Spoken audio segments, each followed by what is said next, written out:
성도님들, 이상한 나라의 앨리스라는 동화를 아시죠? 거기 보면 채셔라는 참 꽤 많고 말재주 좋은 고양이가 한 마리 나옵니다. 그 동화의 한 장면을 보면 이렇습니다. 이상한 나라에 빠진 이 앨리스가 이제 빠져나가려고 길을 찾다가 갈림길에서 이 채셔라는 고양이를 만나게 됩니다. 어디로 가야 될지 모르잖아요. 그때 어떤 길로 가야 하나요? 라고 앨리스가 채셔에게 물어봅니다. 그때 채셔가 앨리스에게 되묻습니다. 어디로 가려는데? 길을 물었는데 어디로 물어본 겁니까? 목적지가 어디냐고 물어본 겁니다. 그때 앨리스가 몰라요 라고 대답하자 이 채셔 고양이가 웃으면서 앨리스의 가슴에 꽉 박히는 한마디를 해줍니다. 어디로 가는지 모르면 아무 데도 갈 수 없단다. 즉 목적지가 정확하지 않으면 길을 알 수 있다 없다 모른다는 겁니다. 마찬가지입니다. 성도님들, 사람이라면 누구나 자신이 어디로 가는지 그 목적지를 알아야 합니다. 인생은 나그네 길, 어디서 왔다가 어디로 가는가 하고 계시면 큰일 납니다. 인생의 여정은 목적지가 분명해야 되고 그 길은 바른 길이어야 한다는 겁니다. 왜냐하면 또 바른 길로 가야만 제대로 된 목적지를 도착할 수 있으니까요. 그런 의미에서 오늘 본문은 예수님께서 바른 길과 바른 목적지에 대해서 우리에게 제대로 알려주시는데요. 우선 목적지부터 살펴보도록 하겠습니다. 성도님들, 지금 분위기가 참 안 좋습니다. 우리 말고 제자들 말입니다. 오늘 본문에 앞서서 이게 무슨 일이 있었느냐? 예수님께서 제자들 중에 한 명이 나를 팔게 될 것이다 라고 이야기합니다. 즉 가룟 유다 이야기를 하신 거예요. 그리고 제자들에게도 자, 오늘 밤 너희가 나를 다 버릴 것인데 그 중에서도 특히 베드로가 3번 나를 부인하게 될 것이다 라고 예언하십니다. 그리고 결정적으로 이제 제자들과 헤어지게 될 것이다. 즉 자기의 죽음을 이야기하시는 거죠. 아마 당시 분위기가 찬물을 끼얹은 듯 했을 겁니다. 그러니 제자들 불안할 수밖에 없었습니다. 그래서 제자들의 마음이요, 근심이 들어왔던 것 같습니다. 그래서 여기서 1절 말씀에 보면 근심하다라고 하는데요, 근심이란 말에 사용된 헬라어가 타라소입니다. 이 단어는요, 원래는 어떤 뜻이냐? 물이 요동치다, 이런 뜻입니다. 이런 거죠. 마치 거센 파도가 막 몰아치는데 언제 뒤집어질지 모르는 위태롭게 떠내려가는 조각배처럼 흔들리고 불안한 마음의 상태를 바로 타라소, 근심이라고 하는 겁니다. 좀 더 실제적으로 표현하자면 우리 어르신들 이런 표현하죠. 속이 확 뒤집어진다. 마음이 확 뒤집어질 것 같은 그런 고통을 느끼게 하는 아주 괴로운 상태, 이걸 근심이라고 하는 겁니다. 그런데 지금 제자들이 딱 이런 상태였다는 거죠. 우리 성도님들은 아시겠지만 마음에 근심이 들어오기 시작하면 그때부터 아무것도 안 보입니다. 목적지가 불분명해집니다. 마치 거센 파도 위를 몰아치는 그 바다 위에 떠있는 위태로운 조각배가 방향 신경 쓰는 게 아니라 어떻게든 살려고 붙들고 있는 것처럼 그때는 목적지고 길이고 다 사라집니다. 언제요? 근심이 들어오면요. 그러자 근심에 사로잡힌 제자들을 향해서 예수님께서 이렇게 말씀하시죠. 너희는 마음에 근심하지 마라. 하나님을 믿으니 또 나를 믿으라. 그리고 나서 근심하지 않아도 되는 이유를 곧바로 이어서 말씀하시는데요, 우리 2절 3절 말씀 함께 읽겠습니다. 내 아버지 집에 거할 곳이 많도다. 그렇지 않으면 너희에게 일렀으리라. 내가 너희를 위하여 거처를 예비하러 가노니 가서 너희를 위하여 거처를 예비하면 내가 다시 와서 너희를 내게로 영접하여 나 있는 곳에 너희도 있게 하리라. 자, 이 말씀에 보면 근심하지 않아도 된다 라면서 그 이유에 대해 이런 표현들이 나오죠. 내 아버지 집에 거할 곳이 많도다. 너희를 위해 예비하러 간다. 나 있는 곳에 너희도 있게 하리라. 자, 성도님들, 이게 무엇에 관한 말씀일까요? 바로 천국입니다. 하나님 나라 말하는 거죠. 성도님들, 믿음의 삶을 살면서도 우리가 느끼는 딜레마가 있습니다. 이게 뭐냐면 아무리 믿어도 아무리 기도해도 해결되지 않는 근심거리가 여전히 존재한다 안 한다? 한다라는 겁니다. 우리는 하나님의 선하신 섭리를 믿습니다. 그리고 모든 것이 합력하여 선을 이룰 줄 믿습니다. 그런데 여전히 이 땅에서 존재하는 견디기 어려운 모순을 발견할 때마다 언제 이런 모순이 선함으로 바뀔 건가? 언제 내 기도가 응답될 건가? 이걸 묻지 않을 수가 없습니다. 이런 상황에서 만약 우리가 소망하는 세상이 이 세상뿐이라면 하나님의 정의에는 여전히 물음표가 붙겠죠. 그래서 궁극적인 하나님의 정의를 위해 필요한 것이 있다면 바로 다음 세상의 존재입니다. 즉 천국이 필요하다는 겁니다. 즉 천국은 이 땅의 모든 모순과 근심거리들을 한 번에 해소해 주는 것이다라는 거죠. 그것도 영원히 말입니다. 그래서 요한계시록 21장 4절 말씀해 보면 성도들이 거하게 될 영원한 아버지의 집, 즉 천국에 대해서 이렇게 증언을 하고 있습니다. 우리 함께 읽어보겠습니다. 모든 눈물을 그 눈에서 닦아주시니 다시는 사망이 없고 애통하는 것이나 곡하는 것이나 아픈 것이 다시 있지 아니하리니 처음 것들이 다 지나갔음이로라. 한마디로 하면 영원한 아버지의 집은 이 세상의 모든 고통, 모든 모순, 모든 괴로움, 모든 아픔들이 일시에 해결되는 곳이다 라는 거죠. 그래서 오늘 본문 3절 말씀에 보면 예수님께서는 그 영원한 아버지 집을 준비하기 위해서 죽음의 건너편으로 먼저 가신다라고 말씀하는 겁니다. 그리고 이때 벌써 부활을 말씀하세요. 내가 다시 와서 너희를 데리고 오겠다라는 겁니다. 그래서 너희와 함께 영원히 거하시겠다라고 약속해 주시는 거죠. 그러므로 우리의 하늘 집을 예비하기 위해서, 즉 천국 문을 활짝 열기 위해서 예수님께서 뭘 하셨다? 십자가를 지시는 것이었다라는 겁니다. 그러니까 예수님께서 인류의 모든 죄를 다 뒤집어 쓰시고 짊어지시고 그 십자가에서 그 죄값들을, 우리의 죄값을 해결해 주지 않으시면 아무도 하나님 나라 천국에 들어갈 수 없기 때문에 예수님께서 먼저 십자가를 지고 죽으셨다는 겁니다. 그런데 성도님들, 이건 알겠는데 사실 저는 오늘 본문 말씀 읽으면서 이해하기 어려운 부분이 있었습니다. 뭐냐? 지금이 문제입니다.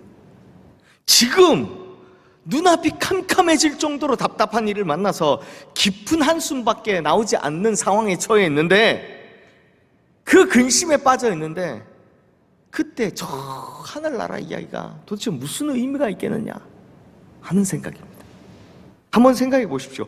당장 발등에 불 떨어진 판국에 저 세상 이야기가 무슨 감동이 되겠습니까?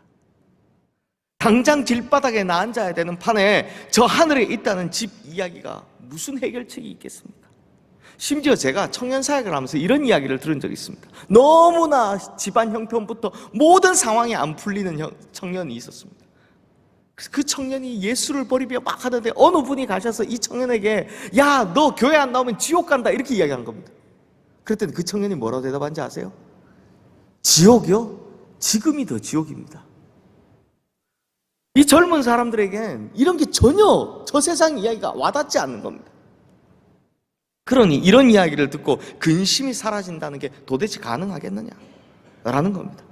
물론 아주 연배가 많은 분들은 그러실 줄 모릅니다. 아, 내 앞에 천국이 가까워왔구나. 엄청 좋을 것 같습니다. 그런데 지금 이 예수님의 이야기를 듣고 있는 제자들 나이는 기껏해야 20대 후반, 30대 초반입니다. 그런 젊은 제자들에게 저 세상 이야기가 도대체 무슨 감동과 위로가 될 수 있단 말입니까? 실제로 이러한 점 때문에 기독교는 종교학에서 현실 도피 종교다, 피안적인 종교다 라고 비난을 받는 것이 사실입니다.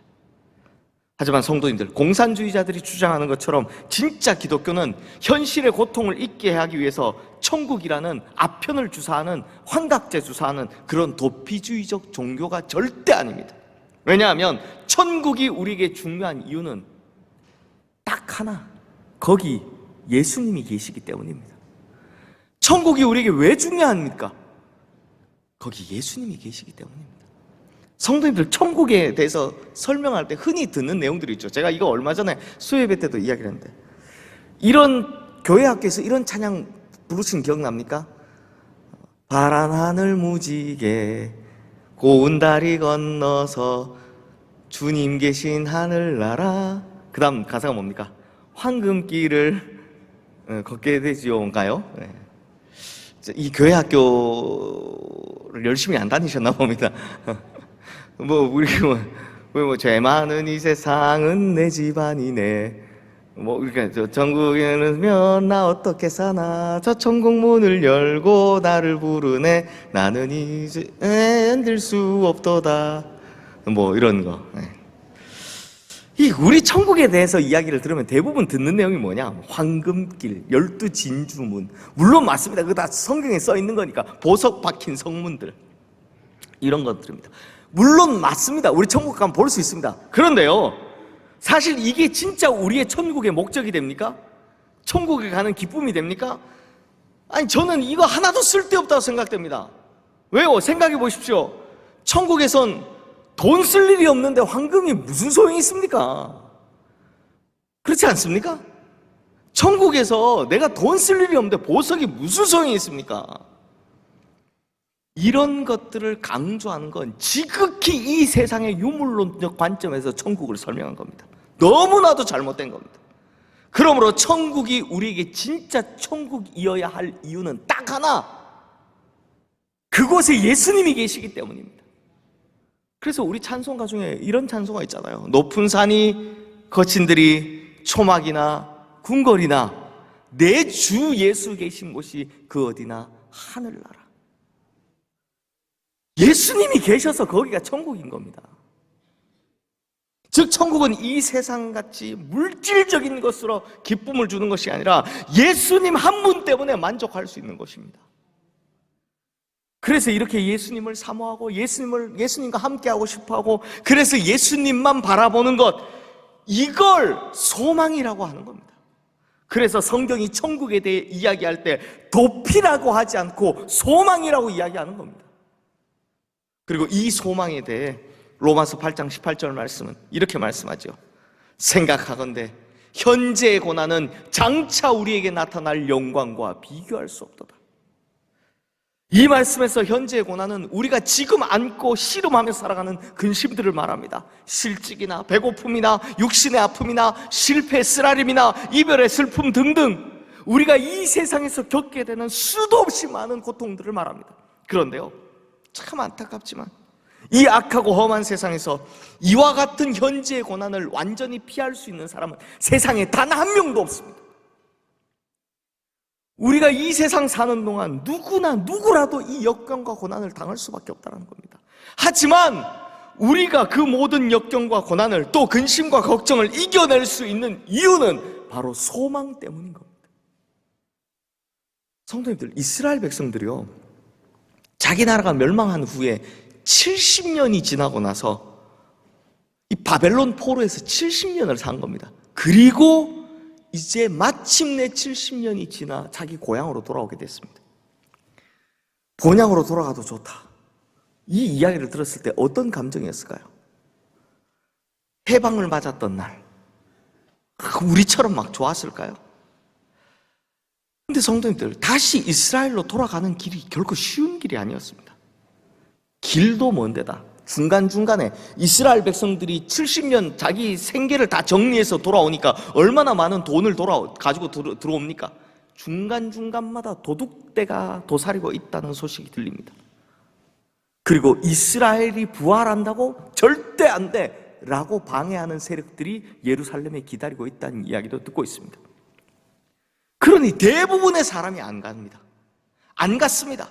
가다 무슨 일을 당할지 모르는데, 설령 도착했다 할지라도 거기서 내 목숨을 담보할 수가 없는데 대부분 안 갔습니다. 그런데요, 그때 간 사람 중 한 시편의 기자가 본향을 향해 첫걸음 내딛는 이스라엘 백성들의 마음을 이렇게 묘사했습니다. 시편 126편 1절 2절 말씀 우리 함께 읽어보겠습니다. 여호와께서 시온의 포로를 돌려보내실 때 우리는 꿈꾸는 것 같았도다. 그때 우리 입에는 웃음이 가득하고 우리 혀에는 찬양이 찼었도다. 그때 문나라 가운데서 말하기를 여호와께서 그들을 위하여 큰 일을 행하셨다 하였도다. 시편 기자가 뭐라고 합니까? 본향으로 돌아가는 이스라엘 백성들을 꿈꾸는 자 같았다. 우리 꿈꾸는 것 같았다라고 이야기합니다. 즉 희망으로 가득 찬 사람들, 소망으로 가득 찬 사람들이란 말이죠. 사랑하는 성도님들, 이 세상에서 자기 본향으로 돌아가는 사람들의 마음도 마치 꿈꾸는 것 같았다라고 합니다. 그래서 그들의 입에 웃음이 가득 차고 그들의 혀에 찬양이 가득 찼다라고 합니다. 그렇다면 이 짧은 한 세상 살면서 예수님께서 준비하신 내 집, 영원한 주님의 나라, 내 본향 천국을 향해 걸어가고 있는 우리들의 마음은 어때 되겠습니까? 천국 소망으로 인해 웃음이 가득해야죠. 찬양이 가득해야 하는 겁니다. 그래서 천국 소망 있는 자에게는 이 세상 근심이 큰 힘을 발휘하지 못하는 겁니다. 그래서 천국 소망을 마음에 둔 자에게는 요동치는 근심조차도 힘을 잃게 되는 겁니다. 그러므로 우리는 천국 이야기를 들을 때마다 근심이 가벼워져야 하는 겁니다. 천국 생각만 하면 이 세상 그 어떤 것도 부럽지 않은 사람이 되어야 하는 겁니다. 웃음이 가득 차고 그 혀에 찬양이 가득 찬 사람이 되어야 하는 겁니다. 사랑하는 성도님들, 예수님께서 우리를 향해 품고 계신 간절한 소원이 하나 있다면 그건요, 우리 모두를 주님 계신 나라, 그 예수님 계신 그 천국에 데려가 영원히 함께 사는 겁니다. 그게 예수님의 소망입니다. 이것이 예수님의 최고의 소원이셨기 때문에 예수님은 십자가를 흔히 달게 지시고 십자가를 참으신 겁니다. 그러므로 성도님들, 여기서 알 수 있는 게 있죠. 뭡니까? 우리는 반드시 천국 가게 될 겁니다. 그러므로 우리 시흥의 성도님들, 겉으로는 천국 바라본다 하면서 속으로는 이 세상 영광 바라보다 근심에 빠져서 헤어나오지 못하지 마시고 오히려 천국에 푹 빠져서 천국 소망으로 인해 이 세상 모든 근심을 이기며 살아가시는, 웃으며 살아가시는, 찬양하며 살아가시는 우리 성도님들 다 되시기를 주님의 이름으로 축원합니다. 자, 이제 말씀을 마무리하겠습니다. 근데 성도님들, 예수님의 이 말씀을 들은 우리는 이제 알았잖아요. 그런데 이 말씀을 직접 들었던 제자 도마는 이해를 못한 것 같습니다. 그래서 이렇게 묻습니다. 도대체 그리로 가는 길을 우리가 어찌 알겠습니까? 우리가 알지 못, 주께서 어디로 가시는지 우리가 알지 못하거늘 그 길을 어찌 알겠사옵니까? 답답합니다. 아마 예수님께서 너는 3년이나 내 옆에 있었으면서도 이걸 모르냐 하셨을 것 같습니다. 그때 예수님께서 이렇게 말씀하시죠. 오늘 본문 6절 말씀 함께 읽겠습니다. 예수께서 이르시되 내가 곧 길이요 진리요 생명이니 나로 말미암지 않고는 아버지께로 올 자가 없느니라. 아멘. 자, 여기서 길, 진리, 생명을 다 해야 되는데 제가 이번에 에고 에이미 설교 준비하면서 느낀 건데요, 한편으로 하기에는 진짜 너무 내용이 깊어요. 근데 오늘은 중요한 게 길이니까 길만 한번 보겠습니다. 왜 제가 길을 중요하다고 생각했냐? 성도님들, 인간이 죄를 범하고 타락하면서 잃어버리는 게 몇 가지 있습니다. 제가 보기에는 3가지가 있습니다. 첫 번째, 하나님 아버지께 나아가는 길을 잃어버렸습니다. 그래서 예수님이 십자가에 달려 그 길을 만드신 거죠. 두 번째, 아버지를 잃어버리는 순간 거짓 아비인 사단 마귀를 따르는 우리 인생이 되었습니다. 즉 진리를 잃어버렸다는 겁니다. 거짓이 들어온 거죠. 그리고 세 번째, 영원하신 아버지와의 연결고리가 딱 끊기자 생명을 잃어버렸습니다. 대표적인 게 아담과 하와죠. 아담과 하와 이야기에, 선악과 이야기 전에 수명에 관한 이야기 나옵니까? 안 나옵니다. 그런데 죄를 짓자마자 그의 생명이 한계가 지어지는 겁니다. 죽음이란 말이 나오는 겁니다. 그런데요, 생각해보니까 가장 근본적인 문제는 뭐다? 아버지께 나아갈 길을 잃어버리면서 진리 생명도 잃어버렸더라라는 겁니다. 그런데 성도님들, 지금 예수님께서 우리에게 아버지께로 나갈 길을 알려주십니다. 뭐라고요? 바로 자기가 길이 된다고요. 자기가 길이 된다. 이거 좀 이해하기 어렵습니까? 그래서 제가 마지막으로 예를 하나 들겠습니다. 아프리카 콩고에서 사역을 하셨던 스티븐슨이라는 선교사님이 계신데, 이분이 이제 자기 선교 수기에 이런 글이 있습니다. 스티븐슨 선교사님이 콩고에서 어떻게 사역을 하셨냐면 정글 한복판에 나무 위에 오두막집을 이렇게 지어놓고요. 그리고 사람들이 이렇게 원주민들이 이렇게 어쩌다 지나가면 거기서 뭐 먹을 것도 주고 뭐 하면서 이렇게 이제 전도하는 사역을 했던 겁니다. 근데 하루는 막 천둥 번개가 몰아치는 폭풍우가 막 몰아치는 날이 있었답니다. 근데 그날 뜻밖의 대부분 다 지나가는 사람이 자기만 백인이고 다 흑인이잖아요. 그런데 뜻밖의 그 폭풍우 몰아치는 밤에 백인 청년 두 사람이 이 스티븐슨 선교사님의 오두막을 찾아온 겁니다. 자초지종을 들어보니 이 두 사람이 비바람 속에서 길을 잃어버린 겁니다. 이 백인 청년 두 사람이 스티븐슨 선교사에게 간곡히 부탁을 합니다. 저희가 지금 급히 진스강을 향해 가야 됩니다. 그런데 강으로 가는 길을 도무지 모르겠습니다. 길 좀 가르쳐 주십시오. 그랬더니 이 스티븐슨 선교사님이 이렇게 대답합니다. 유감스럽게도 정글에는 길이 없습니다. 정글에 무슨 길이 있겠습니까? 맞죠? 정글은 막 그냥 난리니까요. 그러니까 이 사람들이 이 청년들이 절망을 하면서 아니 그러면 어떻게 하면 좋습니까? 라고 이야기하니까 이 스티븐슨 선교사님이 빙그레 웃으면서 이야기합니다. 방법은 딱 하나뿐입니다. 우리 성도님들 뭐겠습니까? 네, 선교사님이 데려가면 됩니다. 내가 여러분을 데려가면 됩니다. 그래서 이 스티븐슨 선교사님이 두 청년을 데려가면서 나무로 각종 엉겅퀴로 붙어있는 정글을 치면서 가로질러 길을 만들어 가시는 겁니다. 선교사님이 길을 만들어 가시고 그 백인 두 청년 둘이 따라오는 겁니다. 그러다 목적지인 진스강 가까이 갔을 때 이 스티븐슨 선교사님의 원래 목적이 선교 아닙니까? 그래서 이 두 청년을 전도하려고 이렇게 이야기를 했다고 합니다.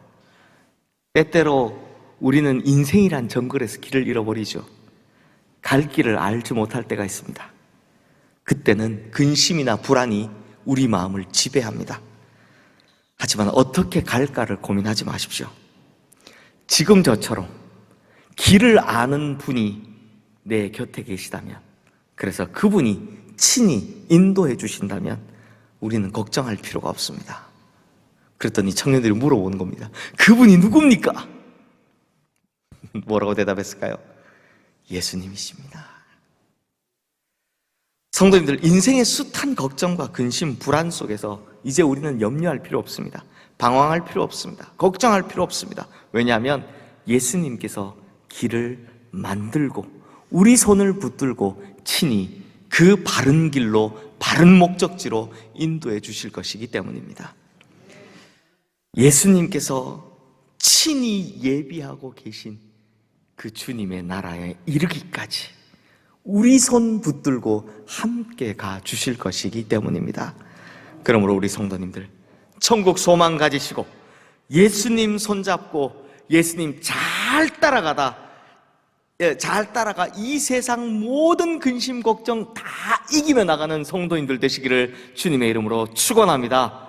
그래서 무사히 주님의 나라에 이르러 우리 거기서도 다 만나게 되기를 주님의 이름으로 축원합니다.